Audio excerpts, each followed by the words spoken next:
Resident Evil Hora Cero, escrito por S.D. Perry.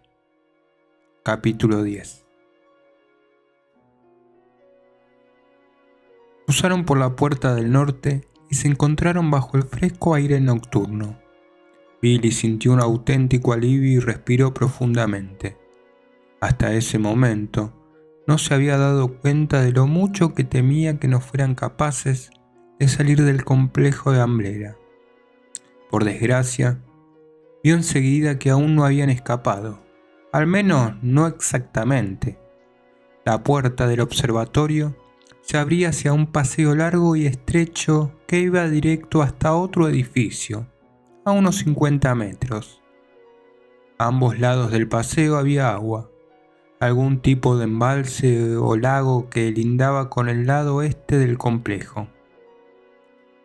Se alejaron del observatorio, luego se volvieron para mirar dónde habían estado y se pasaron unos minutos intentando averiguar cuál era su situación en relación con el vestíbulo y las salas que habían visitado.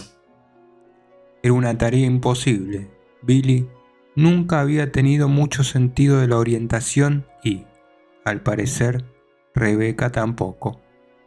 Finalmente se rindieron y dirigieron su atención hacia el alto edificio de aspecto inquietante que se alzaba al otro extremo del sendero. Caminaron hacia allí. Billy seguía respirando grandes bocanadas de aire dulce y húmedo.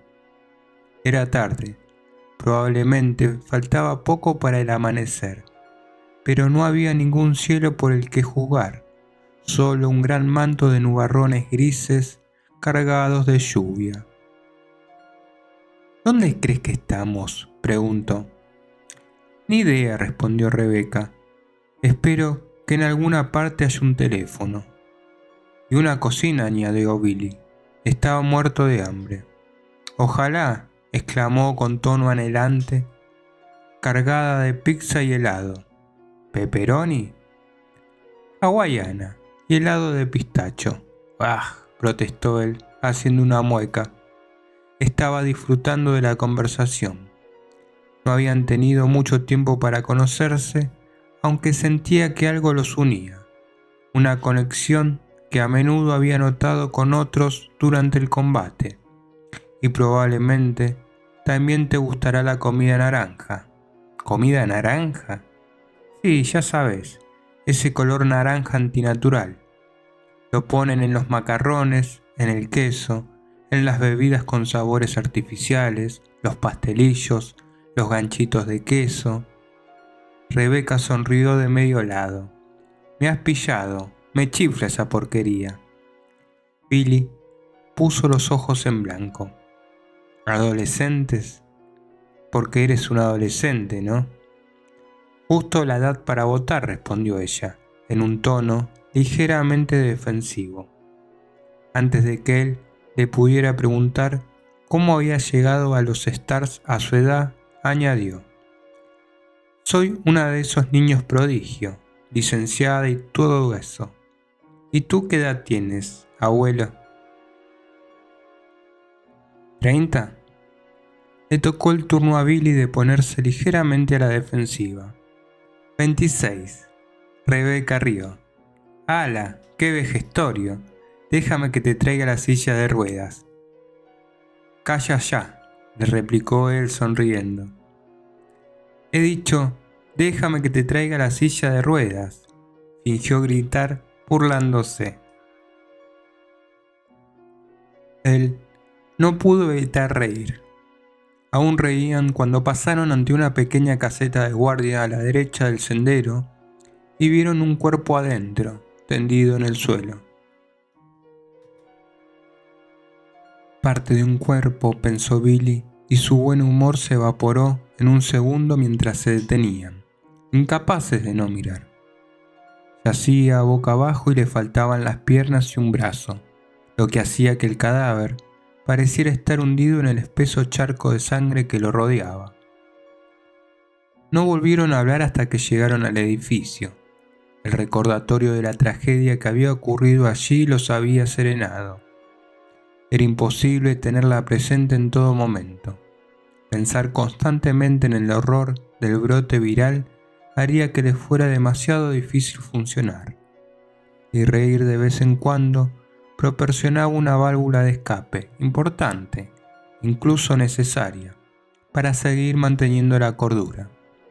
Por otro lado, si podías mirar el cuerpo de un hombre muerto y seguir riendo, entonces la salud mental se convertía en algo por lo que preocuparte de una forma totalmente diferente.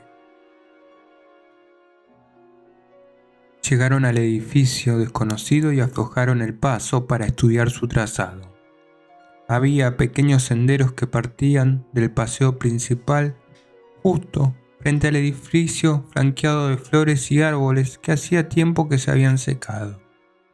Los senderos desaparecían tras setos mal cortados. Quedaban unas cuantas farolas sin romper, pero solo conseguían que las sombras fueran aún más oscuras. No era el entorno más atractivo, pero Billy no vio ningún zombi u hombre sanguijuelas, por lo que le pareció mucho mejor que el edificio anterior. Unos amplios escalones daban a una puerta de 2 hojas. Billy se quedó vigilando los sombríos senderos mientras Rebeca subía hasta la puerta y trataba de abrirla. «Está cerrada con llave», informó. «A la porra», exclamó Billy, y la siguió hasta arriba. Intentó abrir la puerta y decidió que la madera era fuerte, pero la cerradura no tanto. «Aparta». Se puso a un lado, bajó su centro de gravedad y le dio una fuerte patada a la cerradura. Luego otra. A la tercera, oyó cómo se astillaba la madera, y a la quinta, la puerta se abrió de golpe y la barata cerradura de metal saltó por los aires. Ambos atravesaron el umbral y miraron hacia el interior. Después de todo por lo que habían pasado, Billy pensaba que ya nada lo sorprendía. Pero se equivocaba. Era una iglesia, y tan ornamentada como cualquier otra que hubiese visto. Desde la vidriera en lo alto de la pared tras el altar hasta los brillantes bancos de madera.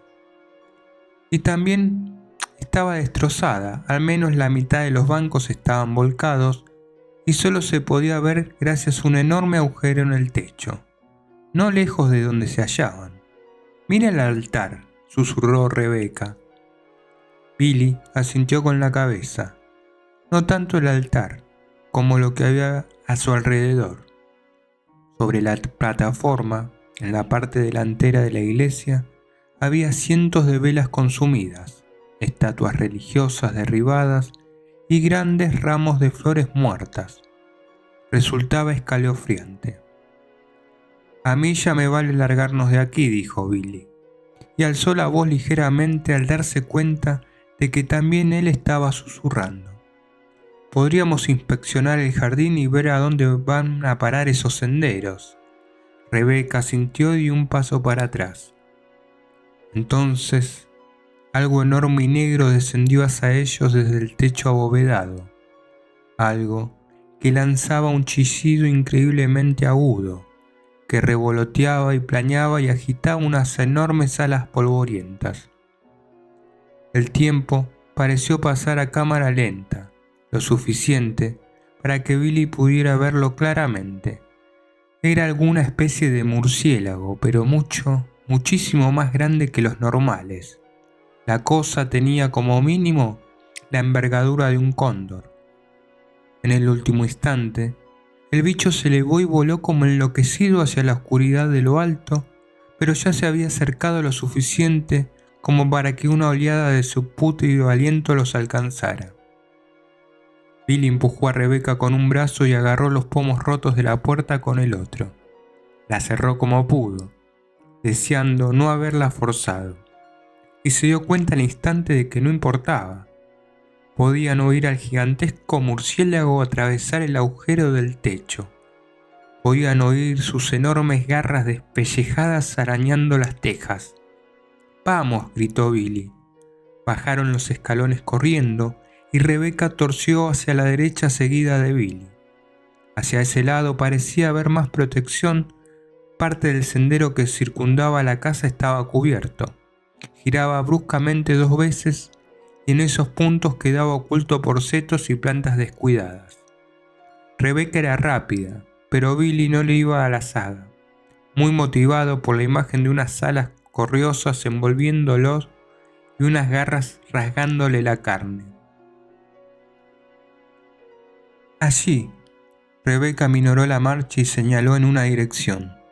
A la derecha del camino, un poco más adelante, había lo que parecía ser un ascensor situado junto a la pared de la iglesia. Billy no estaba seguro de si sería lo mejor, pero podía oír claramente el golpeteo de las alas en algún punto sobre su cabeza y el agudo chillido del murciélago en busca de una presa. Siguió a Rebeca hasta el ascensor, agradeciendo en silencio que las puertas abrieran al tocarlas. Era pequeño, casi no había sitio para los dos. Se empotraron dentro y vieron que solo iba hacia abajo. Mejor así. Billy no tenía ganas de visitar el campanario de la iglesia para ver si el murciélago loco tenía algún pariente cercano. Rebeca apretó el botón para cerrar las puertas. Justo antes de que se cerraran, un zombi trastabilló hacia ellos desde ninguna parte. Una mujer extendía sus dedos desollados hasta mostrar el hueso. Gimió, enseñando unos dientes negros, y entonces las puertas se cerraron, apartándolos de la zombi y del chillido de alta frecuencia del murciélago infectado. Ambos se dejaron caer contra las paredes del pequeño ascensor. Oían los gritos hambrientos de los zombis a través de las puertas, el chirriante arañazo del hueso de sus dedos contra el metal. En unos segundos, a sus gemidos graves y ásperos se le sumaron otros, y luego unos terceros, todos gimoteando de ansia y frustración. Tenían 2 opciones, B1 o B2. Billy miró a Rebeca y ésta negó con la cabeza pálida. Afuera, los zombis seguían arañando las puertas. Billy apretó el B1. El ascensor no se movió. Vale, pues, que sea B2, dijo Billy, y confió en que no se hubieran quedado atrapados. Apretó el botón. El ascensor dio una ligera sacudida y comenzó a descender suavemente. Billy se inclinó ante Rebeca, preparó la escopeta y confió en que las puertas no estuvieran a punto de abrirse ante una horda de criaturas infectadas, ansiosas por una cena tardía. Las puertas se deslizaron sin hacer ruido y dejaron a la vista un corredor cubierto de escombros, pero deshabitado. Billy volvió a apretar el botón de B1 esperando encontrar otra opción, pero ni siquiera se cerraron las puertas del ascensor. Al parecer, podían elegir entre volver con el murciélago y los zombis o explorar el segundo nivel del sótano, y Billy optó por la exploración. Salió cautelosamente con Rebeca a su espalda. Como en la mansión del centro de formación, la decoración y la arquitectura eran refinadas y probablemente de gran valor. El suelo era de mármol, cascado en algunos puntos pero pulido hasta brillar. En el pasillo se alineaban elegantes columnas de apoyo y las entradas eran altas y arqueadas. A su izquierda había una escalera que ascendía, construida por trozos de roca y fragmentos de mampostería. Otra puerta se encontraba un poco más adelante, justo donde el corredor torcía abruptamente hacia la derecha. Se detuvieron ante la escalera, pero era inútil. Los escombros se apilaban hasta el techo. Si querían regresar arriba, tendría que ser con el ascensor, pero de momento, Billy no quería volver arriba. Parecía que el continuo aluvión de criaturas desagradables, peligrosas y espantosas no iba a acabar nunca, y estaba más que dispuesto a tomarse un respiro. Los que estén a favor de no más monstruos, dijo en voz baja. Me apunto, contestó Rebeca, con un tono igualmente bajo. Le lanzó una sonrisa, pero pareció forzada. Empezaron a recorrer el pasillo, aplastando escombros con las botas al avanzar. Rebeca se quedó junto a la primera puerta mientras Bill inspeccionaba el resto del corredor. Había otra puerta, con un cierre de combinación y una posible tercera puerta. Billy no estaba seguro. Parecía como si el corredor simplemente acabara de pronto ante una pared azul, pero había en ella una especie de elaborada hornacina. Dos estatuas puestas de frente recortaban un perfil de alguien que se parecía mucho a James Marcus. No había ninguna cerradura, pero debajo del busto localizó una depresión del tamaño del puño de un niño, como si faltara una pieza. Fantástico, más cerraduras con truco, pensó Billy, fastidiado, mientras regresaba donde se hallaba Rebeca. ¿Qué les pasaba a esa gente? Tenían que ser tan listillos. ¿Por qué no se quedaban con los crucigramas? Por suerte, la primera puerta no estaba cerrada. Entraron y se encontraron en otra elegante y descuidada habitación, cubierta de estanterías con libros. Una manchada alfombra oriental cubría el suelo de la primera parte del cuarto. La sala tenía más o menos la forma de una U. Varias lámparas estaban encendidas, lo que la convertía en la habitación más iluminada de las que habían entrado en toda la noche. Además de los estantes, había varias mesas bajas y un pequeño escritorio con una antigua máquina de escribir. Billy se acercó a la mesa más cercana y cogió un trozo de papel. No creo que haya problemas, pero he tomado precauciones, leyó. Para esconder una hoja, ponla en el bosque. Para esconder una llave, haz que parezca una hoja.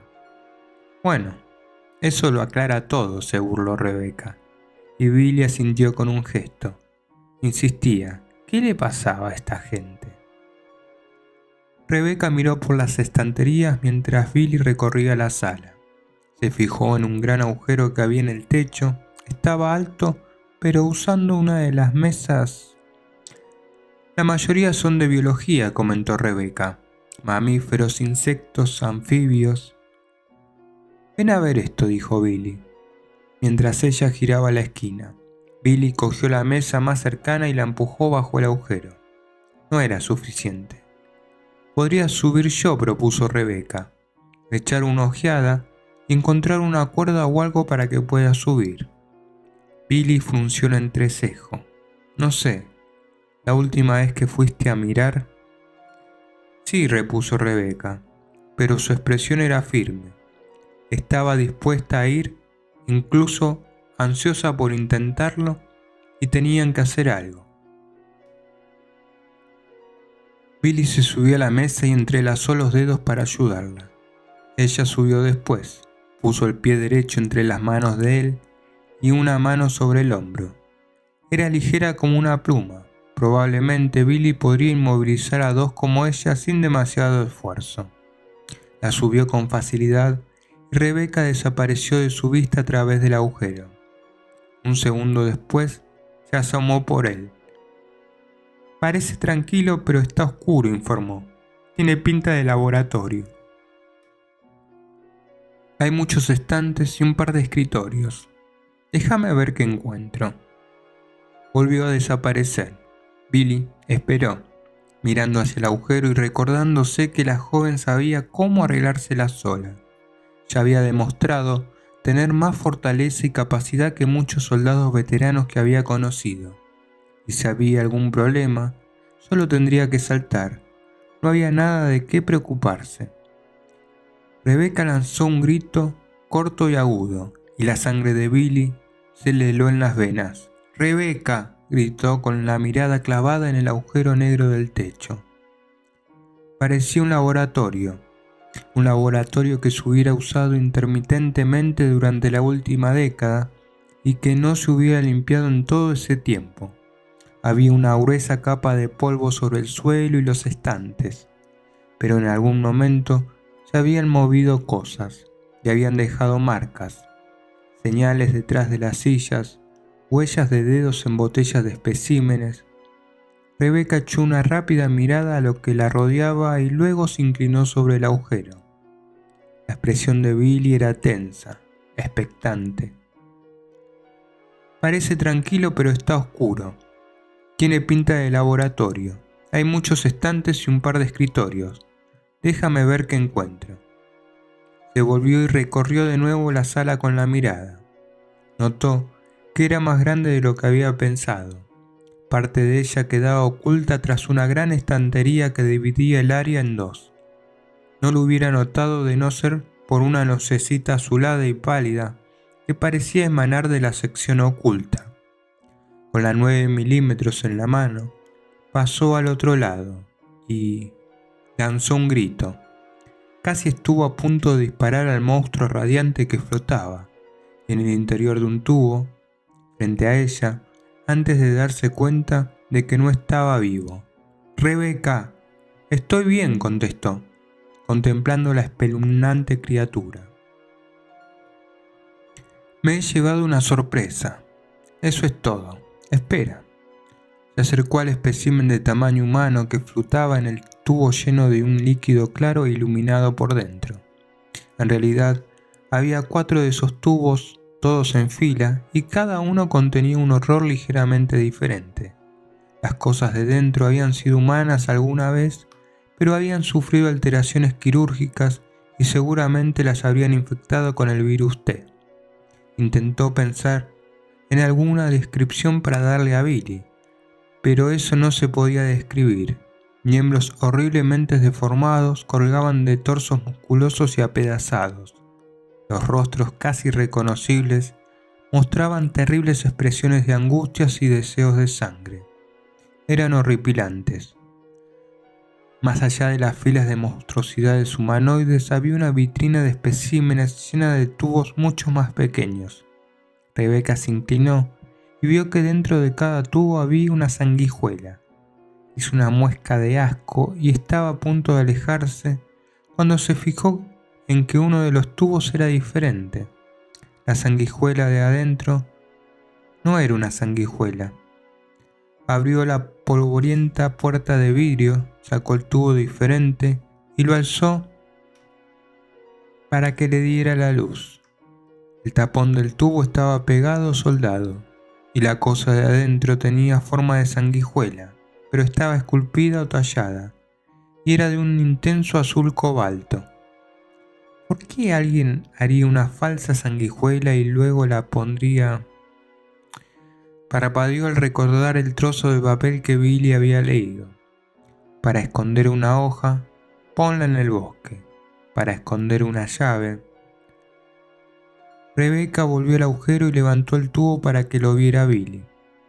«Creo que he encontrado la llave hoja», dijo, y se lo lanzó.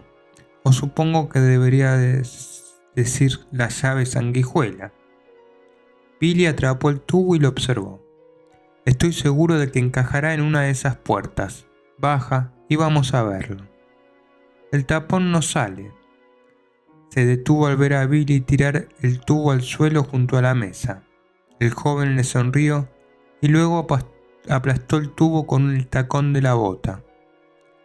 El vidrio crujió y un segundo después Billy tenía la talla en la mano. «Resuelto», dijo. «Vamos». Rebeca se mordisqueó el labio mientras miraba por el laboratorio. Había montones de archivadores y de papeles por todas partes. «Ve a probarlo tú. Yo voy a ver si encuentro otro mapa». Billy frunció un entrecejo. «¿Estás segura?» «¿Tienes miedo de ir solo?», preguntó sonriendo ligeramente. «La verdad es que sí», respondió él, pero luego le devolvió la sonrisa. «De acuerdo, volveré en un minuto. No te vayas lejos, ¿vale? Si necesitas algo, llámame». Rebeca le dio unos toquecitos a la radio. «Ningún problema». Billy la observó durante un instante más y luego se alejó.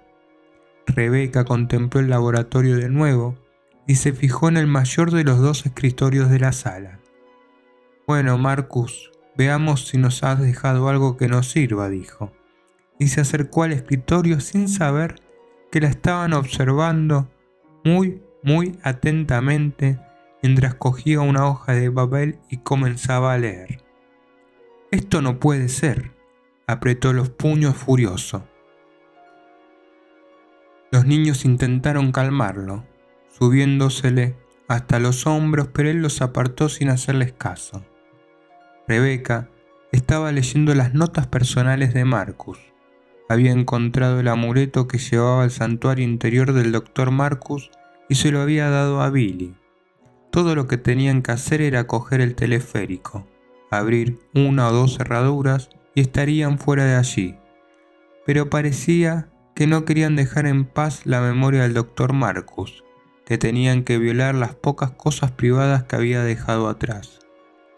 «A no ser que los detengamos», dijo a los niños, mientras contemplaba cómo Billy usaba la pequeña talla para abrir las habitaciones de Marcus y Rebeca removía sin ningún cuidado los papeles privados del doctor.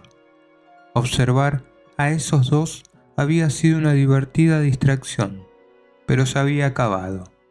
El mundo tendría que enterarse de la verdad sobre Umbrella sin ellos. Era hora de enviar a los niños a jugar.